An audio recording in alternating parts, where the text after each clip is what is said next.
Hoy doon!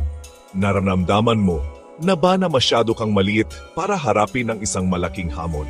Hayaan mong ikuwento ko sa iyo ang kwento ni na David at Goliath, isang tunay na kwento ng underdog. Kaya, isipin mo ito. Mayroong isang makapangyarihang hukbo na tinatawag ng mga Israelita at nanginginig sila sa takot dahil sa isang malaking problema. Literal, ang pangalan niya, Goliath. Malaki siya, nakasuot ng baluti at sumisigaw siya, "Padalan ako ng kakalabanin." Tuwing umaga, walang nangahas na harapin siya, kahit ang pinakamatapang na sundalo.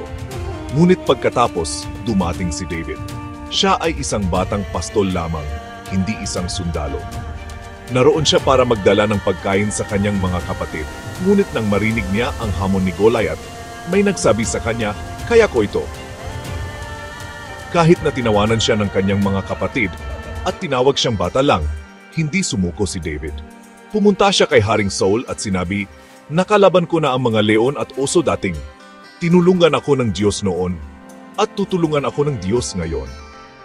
Nagulat si Haring Saul, ngunit hinayaan niyang subukan si David. Lumabas si David para harapin si Goliath. Hindi nakasuot ng baluti o may espada, kundi dala lamang ang kanyang tirador at 5 makinis na bato. Tumawa si Goliath, "Aso ba ako, kaya lumalapit ka sa akin ng mga patpat?" Ngunit tumayo si David at sinabi, "Lumalapit ka may espada at sibat, ngunit lumalapit ako sa ngalan ng Panginoon." Kumuha si David ng bato, inikot ang kanyang tirador, at wham! Tinamaan si Goliath sa noo. Bumagsak ang higante, naghiyawan ang hukbo ng Israelita, at tumakas ang mga Filisteo. Kaya, ano ang tunay na mensahe? Kahit na pakiramdam mo ay maliit ka, sa pananampalataya at tapang, kaya mong harapin ang pinakamalaking higante sa iyong buhay.